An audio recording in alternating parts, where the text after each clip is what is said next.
Chapter 35. Men ask for directions and other signs of the apocalypse. I don't know how I managed it with Carter and Zia yammering, but I got some sleep in the back of the truck. Even after the excitement of seeing Amos alive, as soon as we got going again, I was back in the bunk and drifting off. I suppose a good Hadith spell can really take it out of you. Naturally, my bar took this as an opportunity to travel. Heaven forbid I get some peaceful rest. I found myself back in London, on the banks of the Thames. Cleopatra's Needle rose up in front of me. It was a grey day, cool and calm, and even the smell of the low tide muck made me feel homesick. Isis stood next to me in a cloud-white dress, her dark hair braided with diamonds. Her multicoloured wings faded in and out behind her like the northern lights. "Your parents had the right idea," she said. "Bast was failing." "She's my friend," I said. "Yes, a good and loyal servant, but chaos cannot keep down forever. It grows. It seeps into the cracks of civilization, breaks down the edges. It cannot be kept in balance. That is simply its nature." The obelisk rumbled, flowing faintly. "Today it is the American continent," Isis mused. "But unless the gods are rallied, unless we achieve our full strength, chaos will soon destroy the entire human world." "Yeah, we're doing our best," I insisted. "We'll beat Set." Isis looked at me sadly. "You know that's not what I meant. Set is only the beginning." The image changed, and I saw London in ruins. I'd seen some horrific photos of the Blitz during World War II, but that was nothing compared to this. The city was levelled. Rubble and dust for miles, the Thames choked with flotsam. The only thing standing was the obelisk, and as I watched, it began to crack open, all four sides peeling away like some ghastly flower unfolding. "Don't show me this," I pleaded. "Oh, it will happen soon enough," Isis said, "as your mother foresaw, but if you cannot face it—" The scene changed again. We stood in the throne room of a palace, the same one I'd seen before where Set had entombed Osiris. The gods were gathering, materializing as streams of light that shot through the throne room, curled around the pillars, and took on human form. One became Thoth with his stained lab coat, his wire-rimmed glasses, and his hair standing out all over his head. Another became Horus, the proud young warrior with silver and gilt eyes. Sobek the crocodile god gripped his watery staff and snarled at me. A massive scorpion scuttled behind a column and emerged on the other side as Saket, the brown-robed arachnid goddess. Then my heart leapt, because I noticed a boy in black standing in the shadows behind the throne. Anubis, his dark eyes studying me with regret. He pointed at the throne and I saw it empty. The palace was missing its heart. The room was cold and dark, and it was impossible to believe this had once been a palace of celebration. Isis turned to me. "We need a ruler. Horus must become pharaoh. He must unite the gods in the House of Life. It is the only way." "You can't mean Carter," I said. My mess of a brother, Pharaoh? Are you joking?" "We have to help him. You and I." The idea was so ridiculous I would have laughed had the gods not been staring at me so gravely. "Help him?" I said. "Why doesn't he help me become pharaoh?" "There have been strong women pharaohs," Isis admitted. "Hatshepsut ruled for many years. Nefertiti's power was equal to her husband's, but you have a different path, Sadie. Your power will not come from sitting on a throne, and I think you know this." I looked at the throne and I realized Isis had a point. The idea of sitting there with a crown on my head trying to rule this lot of bad-tempered gods did not appeal to me in the slightest. Still, Carter. "You've grown strong, Sadie," Isis said. "I don't think you realize how strong. Soon we will face the test together. We will prevail if you maintain your courage and faith."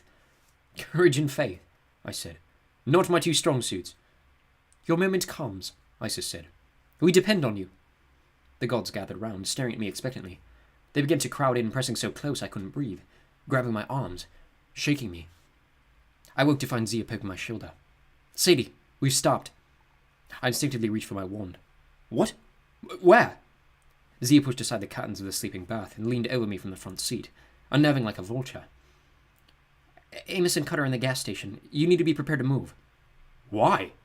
I sat up and looked out the windshield, straight into a raging sandstorm. Oh. The sky was black, so it was impossible to tell if it was day or night.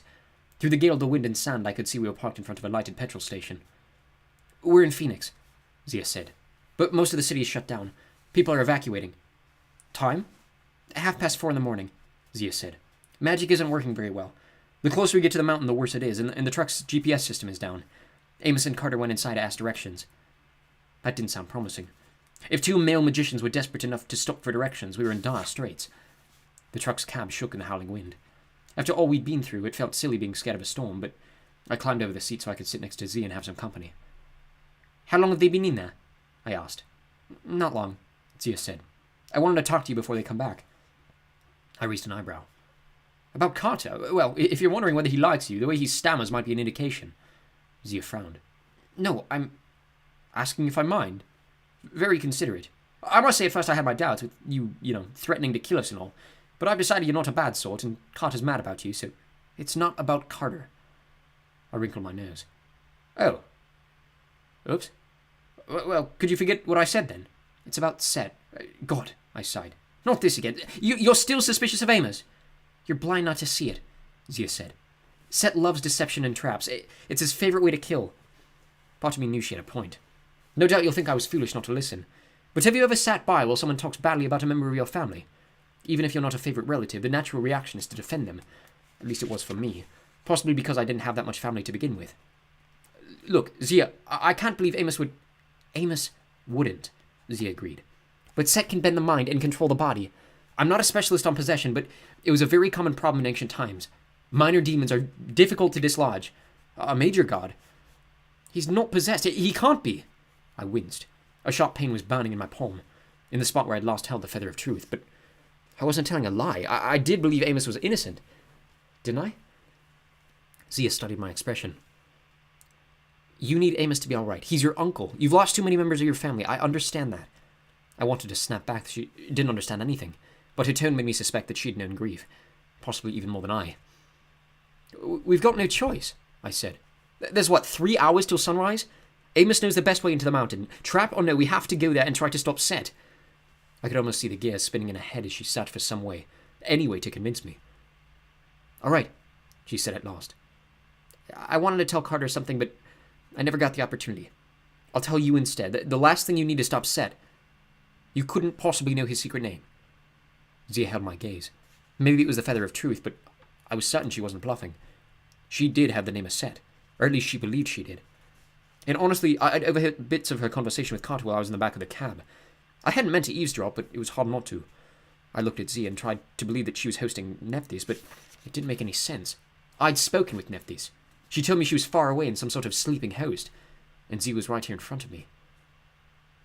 It'll work, Zia insisted. But I can't do it. It must be you. Why not use it yourself? I demanded. Because you spent all your magic? She waved away the question. Just promise me you'll use it now on Amos before we reach the mountain. It may be your only chance. And if you're wrong, if we waste the only chance we have, the book disappears once it's used, right? Grudgingly, Zia nodded. Once read, the book will dissolve and appear somewhere else in the world. But if you wait any longer, we're doomed. If Set lures you to his base of power, you'll never have the strength to confront him. Sadie, please, tell me the name, I said. Promise I'll use it at the right time. Now is the right time. I hesitated, hoping Isis would drop some words of wisdom, but the goddess was silent. I didn't know if I would have relented. Perhaps things would have turned out differently if I'd agreed to Zia's plan. But before I could even make that choice, the truck's doors opened, and Amos and Carter climbed in with a gust of sand. We're close. Amos smiled as if this were good news. Very, very close.